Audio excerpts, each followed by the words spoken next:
नमस्कार दोस्तों, स्वागत है आपका अपने चैनल विनिटेज जीके पर। फ्रेंड्स, आज आप लेकर आया हूँ कंप्यूटर जी के मोस्ट इंपॉर्टेंट क्वेश्चन जो आपके आने वाले एग्जाम के लिए इंपॉर्टेंट है। फ्रेंड्स, आप किसी का प्रिपरेशन कर रहे हो, SSC, UPSC, railway, NDA, CDS, AFCAT या फिर कोई बैंक एग्जाम या फिर कोई स्टेट एग्जाम, तो फ्रेंड्स सारे क्वेश्चन आपके लिए इंपॉर्टेंट है। फ्रेंड्स, मेरे सारे क्वेश्चन इंपॉर्टेंट और सेक्टर आने वाले एग्जाम में मैक्सिमम क्वेश्चन को मेरी ही वीडियो से मिलेंगे, तो फ्रेंड वीडियो को एंड तक जरूर देखना। फ्रेंड, वीडियो स्टार्ट करने से पहले आप वीडियो की डिस्क्रिप्शन और प्लेलिस्ट जरूर चेक कर लेना। और फ्रेंड्स के मैंने ऑलरेडी 2 पार्ट्स करवा दी हैं, अगर आपने वो नहीं देखे हैं तो प्लीज़ आकर देख लेना, आपके एग्जाम के लिए काफ़ी यूज़फुल होंगे। तो फ्रेंड्स स्टार्ट कर लेते हैं। फर्स्ट क्वेश्चन है, who is known as the father of artificial intelligence. तो आंसर जॉन मैकार्थी, जिनको कंसीडर करा जाता है as father of artificial intelligence. Next लेते हैं, CPU capacity can be measured in. तो आंसर इज मेगाहर्ट्ज या फिर गीगाहर्ट्ज। फ्रेंड्स, बात हो रही है सीपीयू की, अगर आपसे ये पूछा कि सीपीयू की फुल फॉर्म क्या होती है तो answer is central processing unit. और फ्रेंड्स, अगर आपसे ये पूछा है कि कंप्यूटर का ब्रेन किसे कहा जाता है तो आंसर इज सीपीयू। नेक्स्ट लेते हैं। फ्रेंड, आपको जितनी भी एडिशनल इन्फॉर्मेशन दे रहा हूँ, कई बार ये क्वेश्चन पेपर में पूछे गए हैं तो आपके लिए इंपॉर्टेंट है। नेक्स्ट लेते हैं, what is the full form of ALU. तो answer arithmetical logical unit. Friend, बात हो रही है एएलयू की, अगर आपसे ये पूछा जाए कि एएलयू का काम क्या है और ये कहाँ पर प्रेजेंट होता है तो आंसर इज फ्रेंड, ये बेसिकली होता है सीपीयू में प्रेजेंट। और इसके जितने भी हमारे मैथमेटिकल ऑपरेशन जैसे कि एडिशन है, सब्ट्रैक्शन है, डिवीज़न है, तो फिर ये सारे काम कौन करता है कंप्यूटर में तो आंसर इज एएलयू यानी कि अर्थमेटिकल लॉजिकल यूनिट। नेक्स्ट लेते हैं, in which device parallel port is mainly use. तो answer is printer. Friends, question basically ये पूछा गया था कि जो पैरेलल पोर्ट है वो मेनली किस डिवाइस में यूज़ की जाती है तो आंसर इज प्रिंटर में। नेक्स्ट लेते हैं, which unit is use to measure the speed of data transmission. तो answer is bits per second.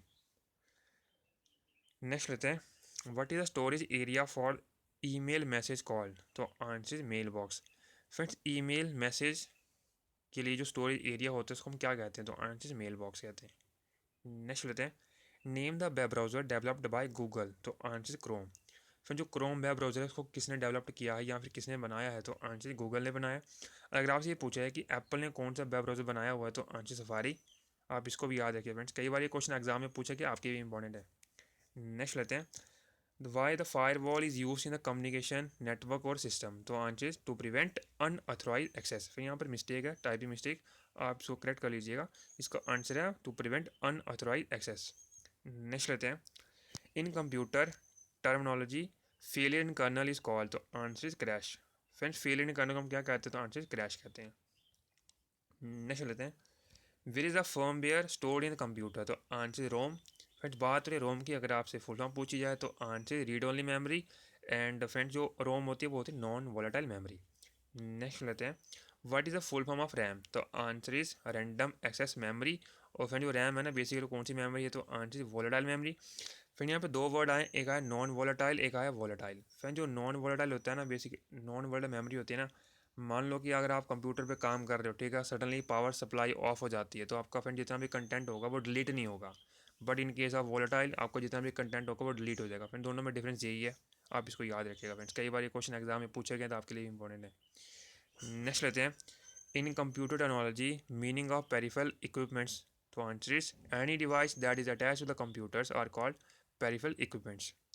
Next लेते हैं, why the file extension is use in computer. तो answer is to identify file type. जो file extension होता है वो computer में क्यों यूज़ किया जाता है तो बेसिकली उसका आंसर यही है कि हमें पता लग जाएगा उससे फ्रेंड, अगर फाइल का जो एक्सटेंशन होता है उससे पता चल जाता है कि ये कौन सी टाइप की फाइल। जैसे कि आप बात करें हम पीपीटी की तो उसमें लास्ट में लिखा होता है डॉट ppt_x। अगर हम बात करें वर्ड फाइल की तो उसमें लिखा होता है docx। अगर फ्रेंड्स आपने कंप्यूटर पर काम किया होगा तो आपको फ्रेंड्स ये पता होगा। नेक्स्ट लेते हैं, what is called as free of cost repair of software bug available at internet. तो आंसर इज पैच।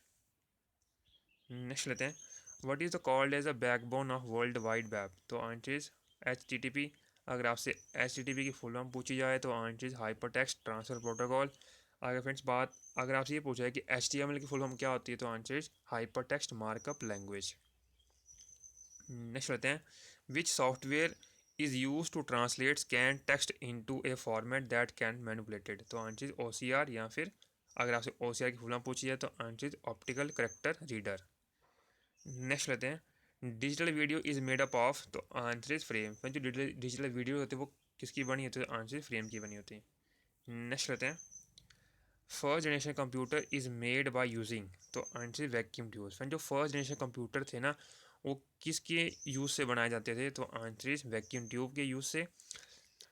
अगर फ्रेंड्स आपसे ये पूछा है कि जो हमारी फर्स्ट जनरेशन थी वो कौन सी ईयर से लेकर कहाँ तक थी, तो आंसर 1946 से लेकर 1959 तक। फ्रेंड्स ये कई बार क्वेश्चन एग्जाम में पूछेंगे, आपके लिए इंपॉर्टेंट है। फ्रेंड्स हर एग्जाम में ना कंप्यूटर जनरेशन रिलेटेड एक या दो क्वेश्चन पूछा ही जाता है, तो फ्रेंड्स ये सारे क्वेश्चन एग्जाम से पहले ज़रूर कर लेना। अगर फ्रेंड्स आपको ये कंटेंट अच्छा लगा तो प्लीज़ वीडियो को लाइक और मिनिमम 10 फ्रेंड्स का शेयर जरूर करिएगा। नेक्स्ट लेते हैं, second generation computer is made by using, तो answer transistor. Friends second generation computer में क्या यूज़ किया जाता था बनाने के लिए, तो आंसर ट्रांजिस्टर्स। और उसके जो सेकेंड जनरेशन थी वो कहाँ से कहाँ तक थी, तो आंसर 1959 से लेकर 1965 तक।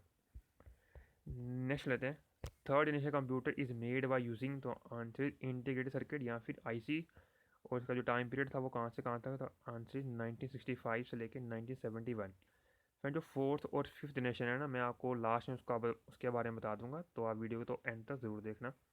नेक्स्ट लेते हैं, what are the two parts of an email address, तो answer is domain and user name.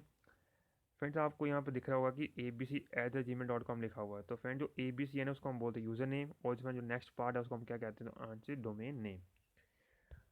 Next लेते हैं, a nibble is equal to how many bits, तो आंसर 4 बिट्स। फ्रेंड जो एक निब्बल होता है वो कितने बिट्स के बराबर होता है, तो आंसर 4 बिट्स के बराबर। नेक्स्ट लेते हैं, in programming language repeating some statement is called, तो आंसर लूपिंग। फ्रेंड जैसे कि आपको अगर आपने C++ या फिर सी लैंग्वेज पढ़ी है तो फ्रेंड्स आपको ज़्यादा क्लियर हो जाएगा, क्योंकि फ्रेंड्स वहाँ पर ना एक लूप्स आती हैं, जैसे कि फॉर लूप्स है, डू वाइल है। तो हम क्या करते हैं कि उन लूप्स में ना कुछ स्टेट हम डाल देते हैं, तो फिर हम उस लूप को ना लगभग 3 to 4 टाइम अगर रिपीट करते हैं तो फ्रेंड वो जितना भी करंट उस लूप के अंदर होगा ना तो वो बार बार रिपीट होता रहता है। तो फिर उसको वो बार बार रिपीटिंग को हम क्या कहते हैं, तो answer is looping. Mean repetition of some statement is called, तो आंसर लूपिंग। नेक्स्ट लेते हैं, which shortcut key is use for spell check in MS word, तो answer is F7। Friend spell check के लिए शॉर्टकट की कौन सी use की जाती है MS वर्ड में, तो आंसर इज F7।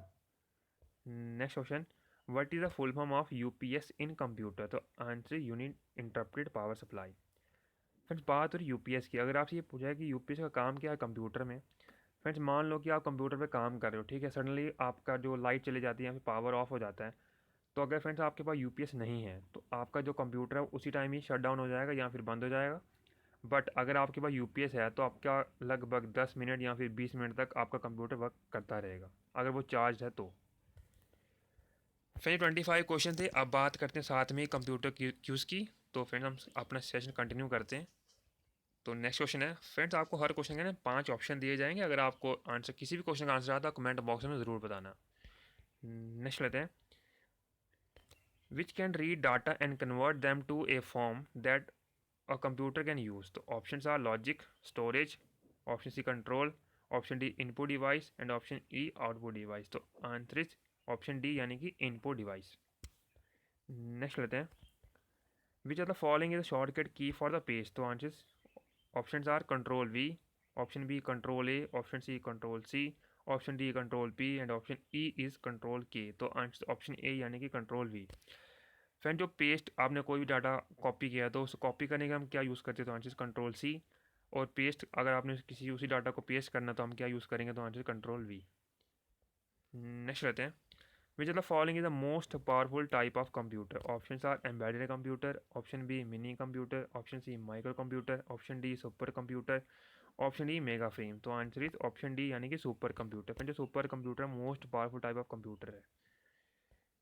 नेक्स्ट लेते हैं, what key uniquely identify a record in a database table, options are main key, option B primary key, option C principal key, option D major key and option is none of these, तो answer is option B यानी कि primary की, जो कि uniquely identify करते record को एक database या फिर टेबल में।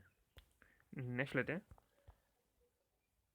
The rules of a language are called its, answer option A structure, option B code, option C syntax, option D agility and option E none of this, तो answer option C यानी कि syntax. फिर जो rules होते हैं language को हम क्या कहते हैं, तो आंसर सिंटैक्स कहते हैं। नेक्स्ट लेते हैं, to recover files from a backup you perform a, option are restore, scan, unerase, option D copy, option E none of these, तो आंसर इज ऑप्शन ए यानी कि रिस्टोर। नेक्स्ट लेते हैं, dash is the protocol that supports linking from one web page to another. Option are HTML, option B IP, option C HTTP, option D FTP and option E all of the above. तो answer is option C यानी कि HTTP। Friend बात हो रही है HTML की, अगर आप फुल फॉर्म पूछी जाए तो answer hypertext markup language, IP की full form internet protocol, option C का full form hypertext markup language, FTP full form file transfer protocol. Next लेते हैं, when one computer provides service to another computer the environment is a dash infrastructure. Options are client server, option B dependent, option C reliant, option D independent, option E none of these. तो answer option A यानी कि client and server. जैसे कि friends हम Google पे कुछ search करते हैं ना, तो जितना भी कंटेंट हमें वो गूगल प्रोवाइड करता था हम उसके क्लाइंट हो जाएंगे और गूगल क्या हो जाएगा हमारा सर्वर। नेक्स्ट लेते हैं,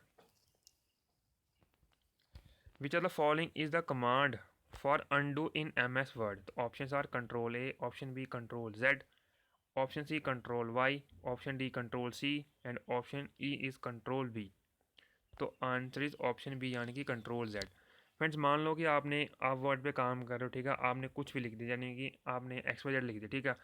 अगर मान लो कि आपको उसको हटाना है तो आप क्या करोगे, मतलब आपने जो लिखा उसको हटा सकते हो कैसे, अगर आप कंट्रोल Z प्रेस करोगे ना, आपने जो भी लिखा है तो आपका रिवर्स हो जाएगा यानी कि वहाँ से सब कुछ हट जाएगा।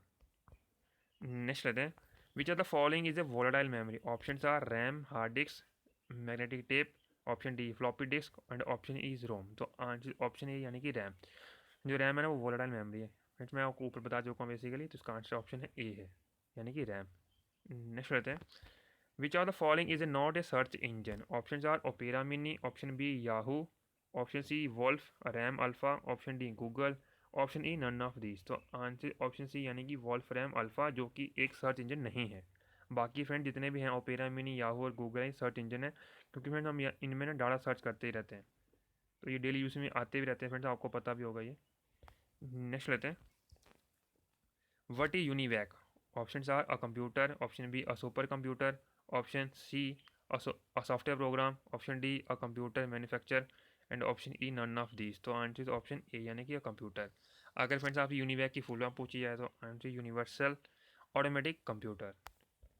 नेक्स्ट लेते हैं, which are the following was the first commercial transistor computer. Option are EDSAC, option B Metrovick 950, option C CSIRAC, option D Zuse Z4, option E none.